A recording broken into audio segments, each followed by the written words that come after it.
Hello， 你好，我是 BB， 今天要来继续介绍这本书《潜意识的力量》。这本书真的超精彩的，我已经做了2支影片介绍这本书，今天还是有非常多精彩的故事要跟你分享哦。今天的主题是利用潜意识的力量实现你的梦想。你有没有很多梦想深深的藏在心里面，不敢去实现呢？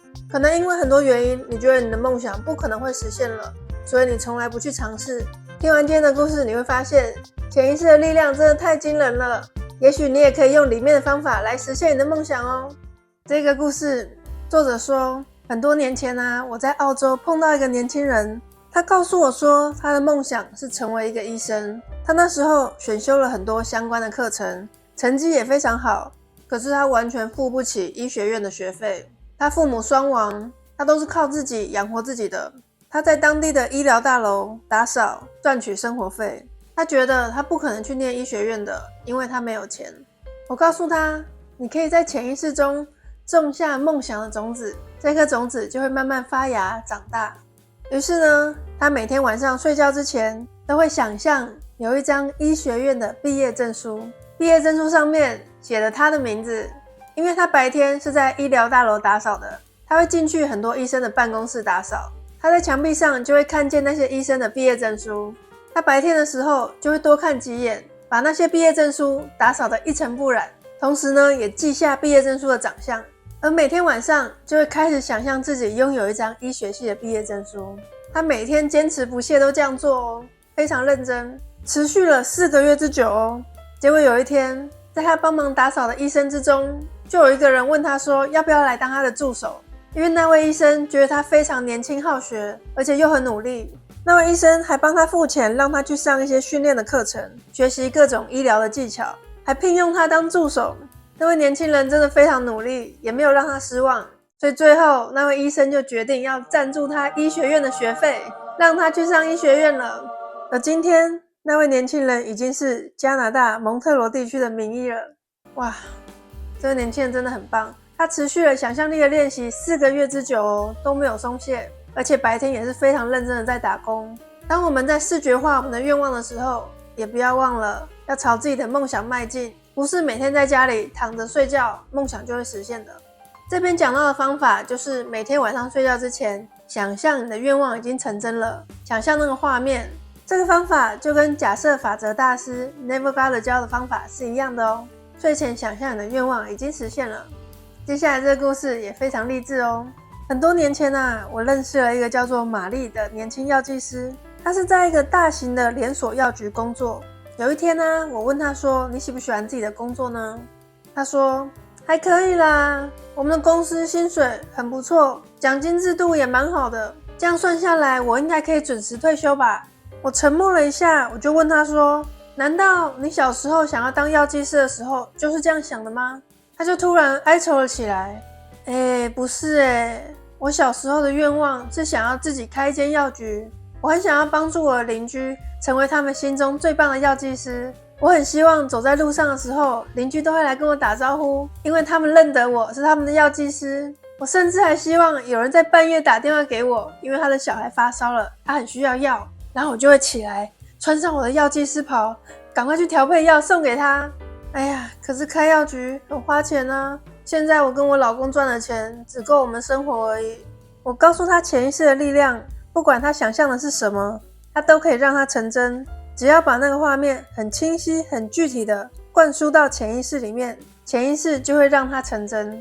于是玛丽开始想象自己是在自己开的药局里面工作，她常常想象有很多朋友或是邻居的客户找她来拿药，她也想象有一大笔钱在银行账户里面，她完全活在这个角色里面，拥有自己的药局，在自己的药局里面工作。过了几年之后，玛丽写信给我，告诉我惊人的发展。她原本工作的那一间连锁药局因为后来旁边的 shopping mall 里面也开了药局，最后敌不过竞争，只好收掉。后来呢，她也到了一个大药厂里面找到新的工作。有一天，她因为工作的需要，她来到一个偏远的小镇拜访客户。整座小镇只有一间药局，她从来没有去过那里。可是当她到那间药局的时候，她发现这间药局跟我想象中的完全一模一样他就跟那间药局的老板当场聊了起来，告诉他这惊人的巧合。那个老板已经很老了，就告诉他说，其实我们这间药局已经要收起来了，我已经要退休了。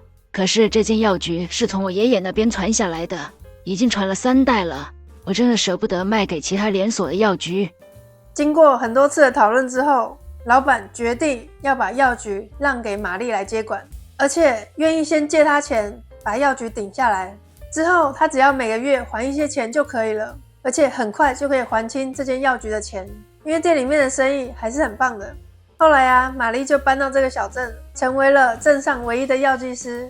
她走在路上的时候，大家都会跟她打招呼，这个画面也跟她当初想象的一模一样哦，因为她是大家心中最值得依赖的那位药剂师。好棒哦，这故事真的太可爱了，用潜意识的力量就可以开一间店了，真是太棒了。作者有个学生，我们就先叫她 Amy 好了。她说啊， Amy 常常会来参加我的演讲跟课程，可是她住的地方很远，她必须要转3辆公车才能到达我演讲的地方，光是一趟就要花1个半小时。 Amy 心里觉得这样下去真的不行，实在太花时间了，我需要一台车。于是 Amy 就开始实验我说的那些潜意识的技巧。 Amy 后来写信给我，告诉事情的惊人发展。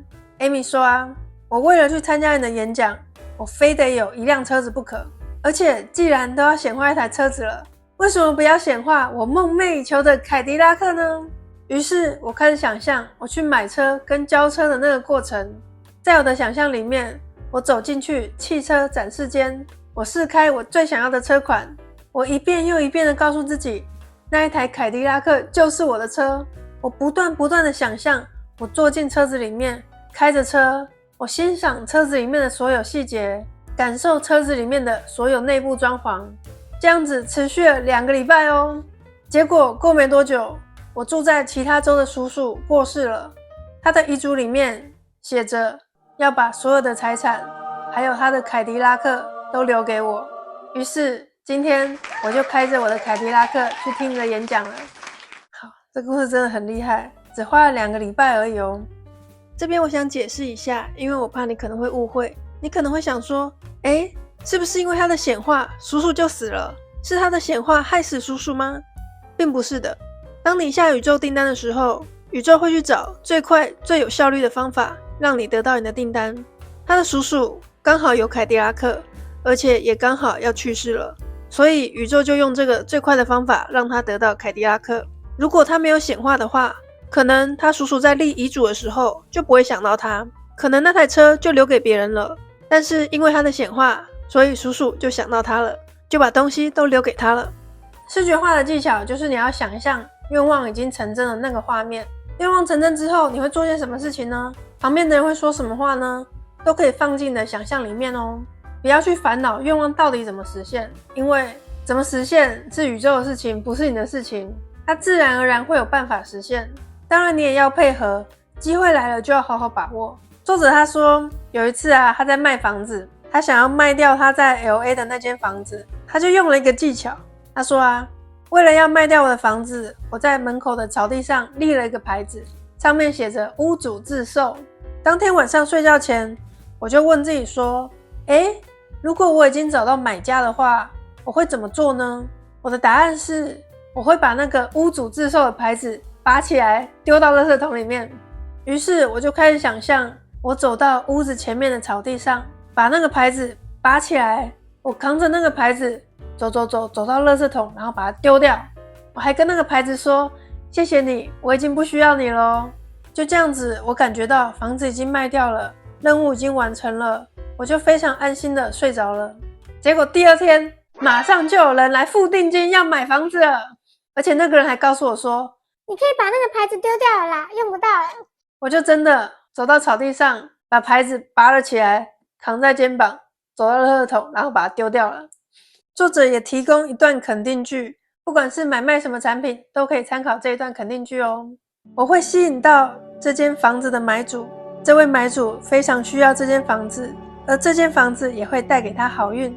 潜意识的智慧会把这位买主送到我的面前，他可能会看过很多房子了，但是我这一间是他最想要的，而他也会在内在的指引下买下它，时机跟价格都对，一切都是天时地利人和。潜意识的神圣秩序会安排我们见面，有关于这笔交易的所有事情都是对的。今天这些故事希望大家会喜欢。这本书我还有做其他的影片，在这里可以赶快去看看哦。请一定要订阅我的频道哦，你的订阅是对我最大的鼓励了。那我们下次再见咯，拜拜。